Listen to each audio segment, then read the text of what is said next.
85 kilometers. That is all that separates two continents, two superpowers, two oceans, and two calendar days. The Bering Strait, at its narrowest point, is roughly the distance a fit cyclist could cover in a couple of hours on flat ground.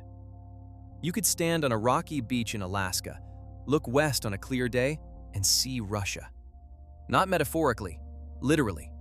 The Russian coastline sits right there, close enough to make the whole idea of continental separation feel almost like a joke. And yet, this tiny crack between landmasses has shaped more of Earth's story than most people will ever realize. It decided who the first Americans were. It hid an entire lost continent beneath its waves. It split families during the Cold War and nearly became the most dangerous border crossing on the planet. It funnels one of the largest animal migrations on Earth through a corridor narrower than some city highways are long. And right now, in real time, it is altering the physics of how warm water reaches the Arctic, with consequences that could ripple across every coastline in the Northern Hemisphere. Today, we are going to cross that strait in every direction that matters, because the more you learn about this place, the harder it becomes to believe that so many of humanity's biggest questions all intersect in the same 50 miles of freezing, storm-battered ocean. Start with what is no longer there. Because before the Bering Strait was a strait, it was not even water. It was land. A vast, flat, wind-scoured expanse of tundra and grassland, stretching roughly 1,600 kilometers from north to south at its greatest extent, connecting what we now call Siberia to what we now call Alaska.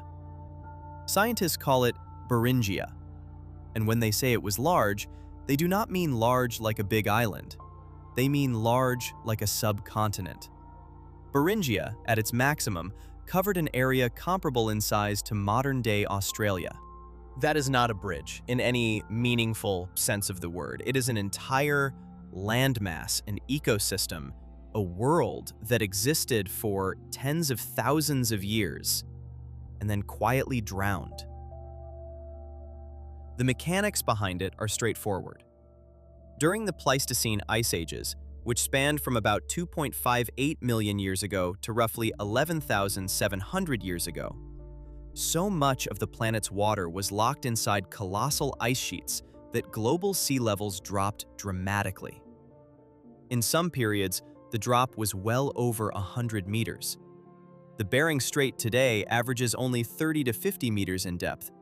Its deepest point is about 90 meters. So every time sea levels fell by even a fraction of what the ice ages demanded, the ocean floor between Asia and North America simply became dry ground. Grasses grew, shrubs took root, herds moved across it. And then, when the glaciers melted and the water returned, Beringia sank again, swallowed by rising seas as if it had never existed. What makes this more than a geological curiosity is what Beringia carried. This was not empty terrain.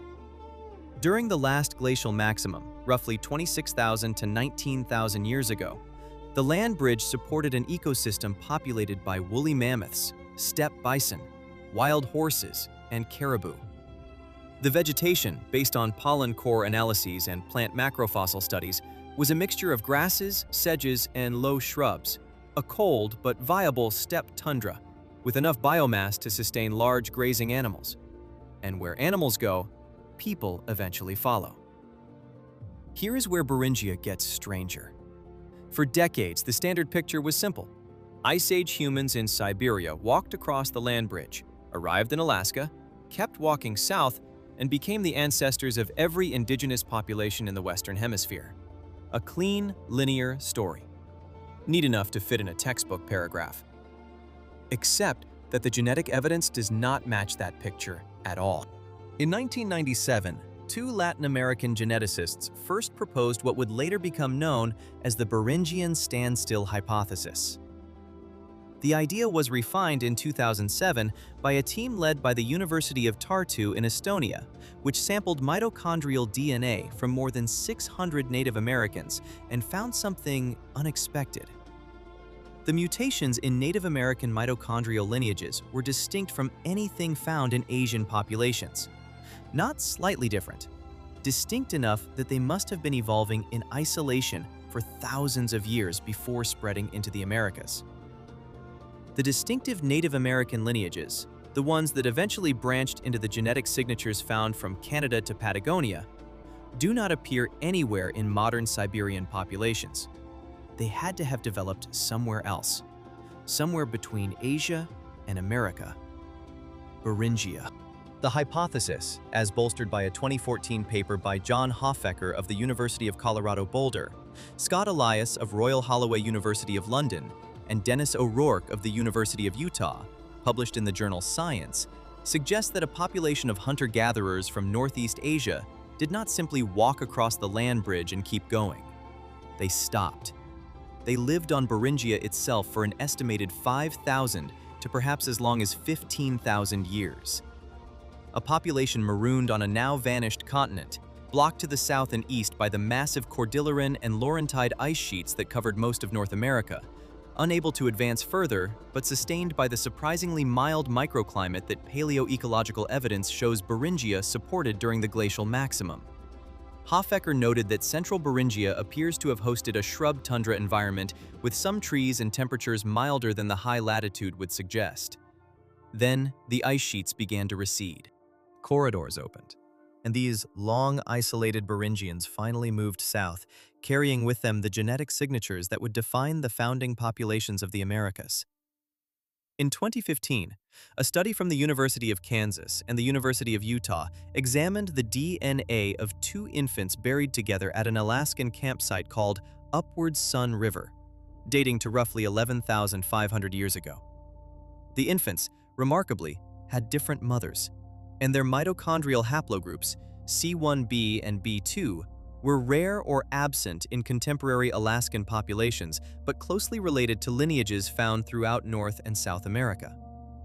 Jennifer Raff, one of the researchers involved, described the results as consistent with the idea that a genetically diverse population had lived in Beringia long enough for distinctly American lineages to evolve before spreading south. The evidence was not just supporting a hypothesis anymore. It was beginning to look like a confirmed chapter of human history, one that had played out entirely on land that no longer exists. Think about what that means. Somewhere beneath the cold, shallow waters of the Bering Strait and the surrounding continental shelf lies evidence of one of the longest and most consequential human occupations in prehistory. A population that may have numbered in the thousands, living for millennia on a continent that is now completely underwater. Their campsites, their tools, their bones, their hearts, all of it is submerged beneath 30 to 50 meters of ocean. Archaeologists cannot excavate the seafloor the way they excavate dry land.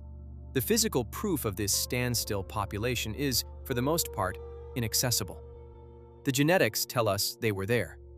The land they stood on tells us nothing, because we cannot reach it. What do you think is the most important question about the Bering Strait that science has not yet answered?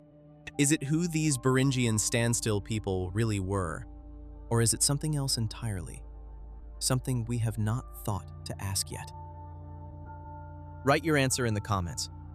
But the Beringian standstill is only one layer of the migration puzzle.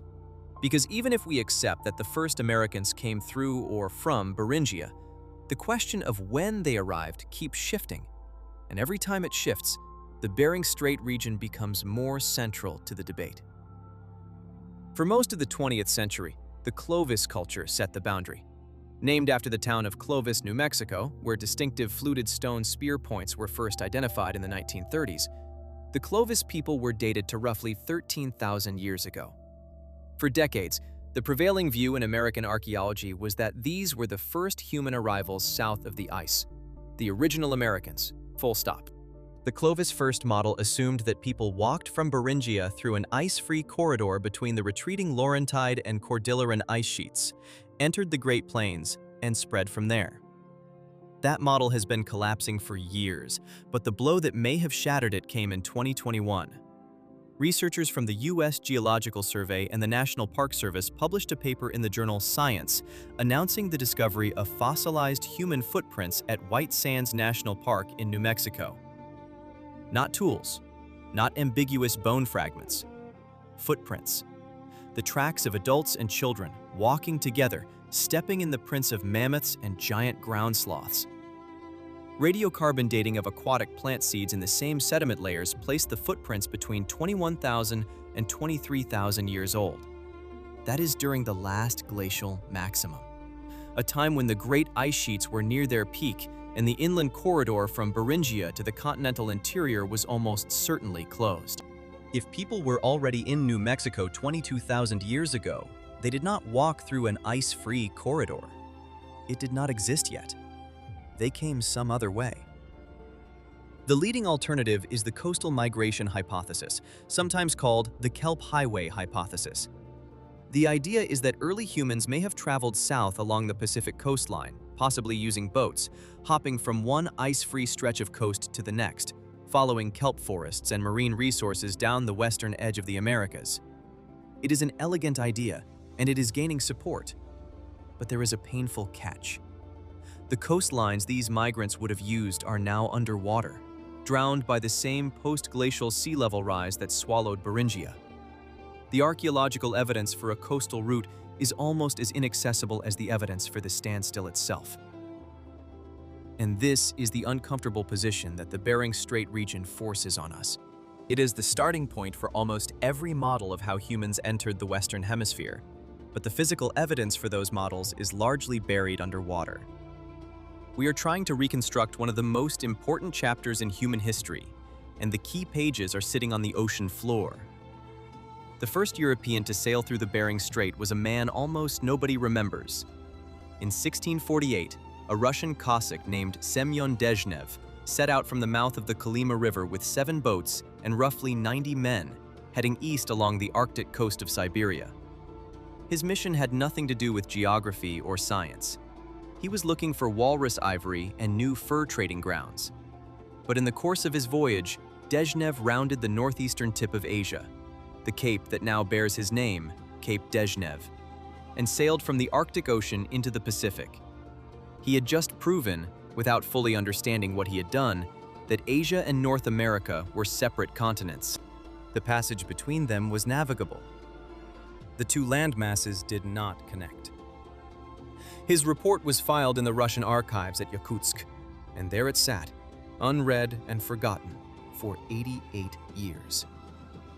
In 1728, Vitus Bering, a Danish-born officer in the Russian Navy, sailed north from the Kamchatka Peninsula under orders from the Russian government to determine whether Asia and America were joined by land.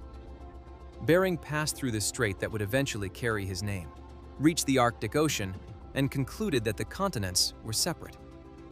He did not know that Dezhnev had already answered the same question 8 decades earlier.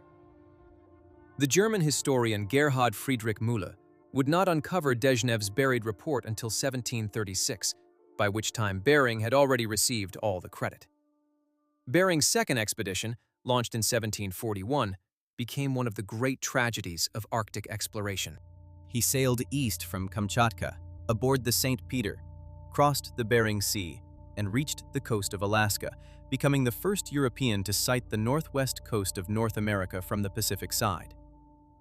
But on the return voyage, scurvy ravaged his crew. Bering himself, ill and unable to maintain command, watched as his ship was wrecked on a desolate, uninhabited island near Kamchatka. He died there in December 1741, buried in the sand by his surviving crewmen. The island was later named Bering Island. His remains were not identified by archaeologists until the 20th century. The naturalist aboard that doomed voyage, Georg Wilhelm Steller, managed to document the wildlife of the region before and during the shipwreck. His observations gave science the Steller's sea cow, a massive marine mammal that would be hunted to extinction within 27 years of its discovery, the Steller's sea eagle, the Steller's jay, and the Steller's sea lion. Bering died in failure and obscurity. The strait, the sea, and the island all carry his name. Brezhnev, who got there first, got a cape. The history of this region has never been particularly fair. Now move forward 2 centuries, to the moment the Bering Strait became the most surreal border on Earth. In 1867, the United States purchased Alaska from Russia for $7.2 million, roughly 2 cents per acre. The new boundary between the two nations was drawn through the middle of the Bering Strait, slicing directly between 2 small islands that sit almost exactly in the center of the passage, the Diomede Islands. Big Diomede on the Russian side, Little Diomede on the American side. The distance between them is 3.8 kilometers, about 2.5 miles. On a clear day, residents of Little Diomede can see Big Diomede from their front doors. But the border between them is more than national. The international date line runs between the 2 islands. Big Diomede, on the Russian side, is 21 hours ahead of Little Diomede. When it is 9 in the morning on Monday on the American island, it is 6 in the morning on Tuesday on the Russian one. People on Little Diomede sometimes call theirs Yesterday Island. Big Diomede is Tomorrow Island. 2 communities separated by 2.5 miles of water, an international boundary, and an entire calendar day. For centuries before any of this mattered, the Diomede Islands were a single cultural space. The indigenous Yupik and Inupiat peoples who lived on both islands were connected by family ties, shared dialects, intermarriage, and seasonal hunting practices. The border drawn by the Alaska Purchase in 1867 did not immediately break those connections. People continued to move between the islands, as they had for generations. The rupture came with the Cold War. After World War II, the Soviet government forcibly removed every native resident from Big Diomede, relocating them to the mainland of Chukotka. The island was turned into a military outpost. Radar stations, communication towers, and border patrol installations replaced the homes that had been there for thousands of years. Any resident of Little Diomede who strayed too close to Big Diomede risked being taken captive. The gap between the islands, which locals had crossed freely for generations, became the so-called Ice Curtain, the Arctic equivalent of the Iron Curtain in Europe. 2.5 miles of ocean, and you could not cross it without risking an international incident. Little Diomede remained inhabited. As of the most recent census data, it has a permanent population of roughly 80 to 115 people, more than 90% of them indigenous. They live in a small village called Diomede, sometimes known by its Inupiat name, Ignaluk, clinging to the steep western face of a rocky mesa that rises abruptly from the sea. There is no harbor. Supplies arrive by helicopter or boat when conditions allow, which is not often. It is, by any reasonable measure, one of the most isolated communities in the United States. And from its shore, the residents look out at a Russian military installation where their relatives once lived. If this is the kind of mystery that draws you in, not the paranormal kind, but the kind where real human history, geography, and politics collide in ways that feel almost too strange to be true, subscribe to the channel. Because every time we pull on one of these threads, the story gets deeper. One of the most remarkable moments in the Cold War history of the Bering Strait had nothing to do with missiles, submarines, or diplomats. It involved a woman in a swimsuit.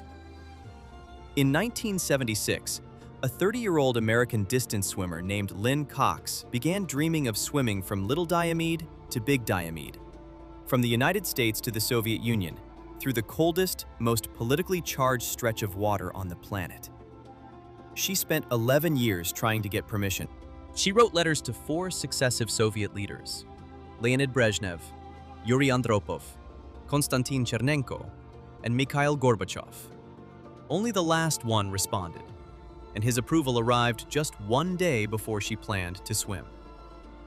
On August 7, 1987, Lynn Cox jumped into the Bering Strait from the shore of Little Diomede.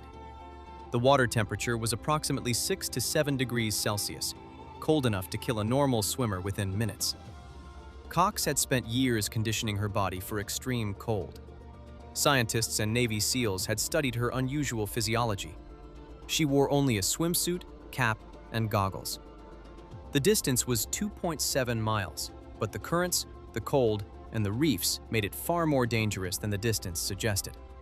She swam for 2 hours and 6 minutes. She crossed the international date line. She crossed the international border. And she reached the Soviet shore of Big Diomede, where she was met by Soviet officials who had tea and biscuits waiting. 4 months later, during the signing of the Intermediate Range Nuclear Forces Treaty at the White House, Mikhail Gorbachev raised a glass and said something that almost nobody expected. He told the room that the previous summer, one brave American had swum from one country to the other in just 2 hours, and that the warmth of the greeting she received on Soviet soil proved how close the two peoples really were. Ronald Reagan listened. The treaty was signed, and for a brief moment, the ice curtain felt like it might melt. It did not last. The political thaw of the late 1980s gave way to new tensions. Big Diomede remains a closed Russian military installation. Civilians cannot visit. The ice that sometimes forms between the two islands in winter is not a path anyone can legally walk. But the swim happened.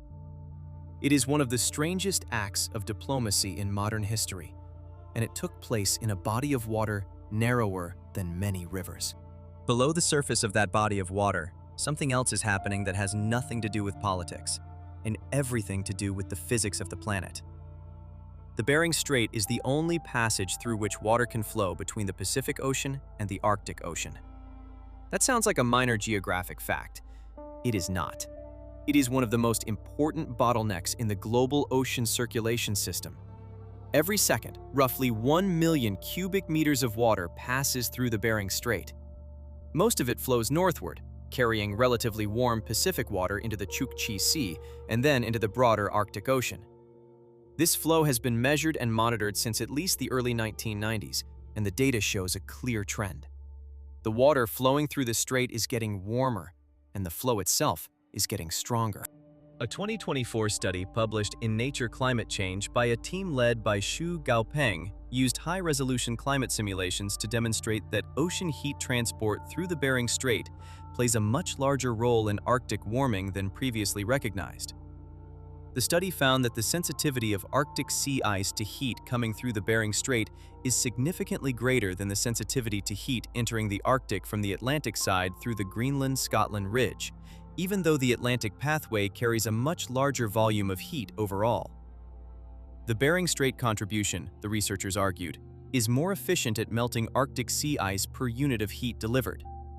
In their high-resolution models, the projected heat transport through the Bering Strait was nearly 4 times larger than in the low-resolution models used by most standard climate projections. That means the rate of Arctic warming may be significantly underestimated in the current generation of climate models, precisely because they cannot properly resolve the flow through a passage only 85 kilometers wide. The Arctic has warmed nearly 4 times faster than the global average since 1979. That is one of the most alarming statistics in contemporary climate science. And one of the mechanisms driving it runs through a strait so shallow that you could touch the bottom in some places without a scuba tank. The biological consequences are already visible. The Bering Strait is the gateway for one of the largest animal migrations on Earth. Every spring, more than 10,000 bowhead whales follow leads in the sea ice northward through the strait, using their enormous bow-shaped skulls, which can make up more than a third of their body length, to break through ice as they move towards summer feeding grounds in the Chukchi and Beaufort Seas. Tens of thousands of beluga whales follow. Gray whales, traveling more than 16,000 kilometers annually from their breeding grounds off Mexico, push north through the strait to exploit the plankton-rich Arctic waters. Pacific walruses, bearded seals, ringed seals, polar bears, and an estimated 12 million seabirds depend on this narrow corridor and its surrounding ecosystem. But the timing is shifting. A study led by Angela Sheshorka at Oregon State University, published in Geophysical Research Letters, used 12 years of underwater acoustic recordings to track bowhead whale migration through the Bering Strait. The results showed that in years with less October sea ice in the Chukchi Sea, the whales delayed their fall southward migration. In some years, evidence suggested that bowhead whales were not passing through the Bering Strait at all during winter, instead remaining north of the strait in the Chukchi Sea. The departure from the western Beaufort Sea shifted 45 days later over the study period. The whales appear to be responding to the loss of sea ice by extending their stay in Arctic waters, fundamentally altering a migration pattern that has persisted for thousands of years. This matters for more than the whales. More than 500 large vessels transited the Bering Strait in 2020, up from about 150 in 2004. As sea ice retreats earlier and returns later, commercial shipping through the strait is increasing. More ships mean more underwater noise, more pollution, higher risk of whale strikes, and greater potential for oil spills in one of the most ecologically sensitive marine environments on the planet. The Bering Strait is both a bottleneck and a lifeline, and both roles are under pressure. And now, in what might be the most audacious proposal ever connected to this waterway, scientists have begun asking whether the Bering Strait should be closed again. Not by glaciers this time, but by concrete. In April 2026, a study published in Science Advances by Jelle Soens and Henk Dijkstra of Utrecht University explored, through computer simulations, what would happen if a dam were built across the Bering Strait. Their reasoning was rooted in a growing concern about the Atlantic Meridional Overturning Circulation, or AMOC, the vast system of ocean currents that carries warm, salty water from the tropics northward to the North Atlantic, where it cools, sinks, and returns south. The AMOC is often described as a conveyor belt for heat distribution across the planet. It is the reason Western Europe has a relatively mild climate despite sitting at the same latitude as Labrador. And it is weakening. The Bering Strait is relevant because the relatively fresh Pacific water that flows through it eventually reaches the North Atlantic, where it dilutes the salty water that the AMOC depends on to sink. Closing the strait, in theory, would reduce that freshwater input and help keep the AMOC stable. The researchers proposed, conceptually, 3 separate dams, one from the Alaskan shore to Little Diomede, one between the 2 Diomede Islands, and one from Big Diomede to the Russian shore, totaling roughly 51 miles in length. Their simulations showed that, with a moderately weakened AMOC, closing the strait could strengthen the current and extend its lifespan. But if the AMOC were already near collapse, closing the strait would actually accelerate its breakdown. Soens was careful to describe the proposal as a proof of concept, not a construction plan. The practical, political, and ecological obstacles would be staggering. You would be blocking the only Pacific to Arctic gateway, severing a marine migration corridor used by millions of animals, dividing an already politically fractured region with a physical wall, and attempting the largest geoengineering project in human history, all in one of the most remote and hostile construction environments on Earth. But the fact that serious researchers are modeling it in peer-reviewed journals tells you something about how desperate the conversation around AMOC stability has become. And it tells you something about the Bering Strait. Even the wildest ideas about the future of the planet seem to pass through this same narrow channel. There is one more layer here that ties everything together, and it has to do with what the Bering Strait looked like when it was not a strait at all. During the Pliocene epoch, roughly 5 to 2 million years ago, the Bering Strait was closed. Sea levels were lower, and North America and Asia were still connected. The AMOC, during that period, appears to have been stronger. Some researchers have pointed to this as indirect evidence that the closure of the strait could stabilize the circulation. After all, nature ran that experiment already, millions of years before anyone proposed building a dam. But the Pliocene climate was fundamentally different from today's. Global temperatures were warmer. Ice sheets were smaller. The atmospheric composition was different. Drawing direct analogies between then and now is risky. Still, the Pliocene connection highlights something remarkable about this place. The Bering Strait has opened and closed repeatedly over geological time, and every time it does, the consequences ripple across the entire planet. Ocean circulation patterns shift. Species migrate or go extinct. Climates change. The strait is not just a border between two countries or two continents. It is a switch. When it is on, the Pacific and the Arctic communicate. When it is off, they do not. And the difference reshapes the world. The Bering Strait is 85 kilometers wide. In some places, it is barely deeper than a 10-story building is tall. You can fly across it in minutes. A determined swimmer crossed it in 2 hours. And yet, packed into this modest stretch of water is a concentration of unresolved questions that rivals anything in science. How many waves of migration crossed Beringia, and when? How long did the standstill population survive, and how large was it? What lies on the submerged floors of the land bridge that we have never been able to excavate?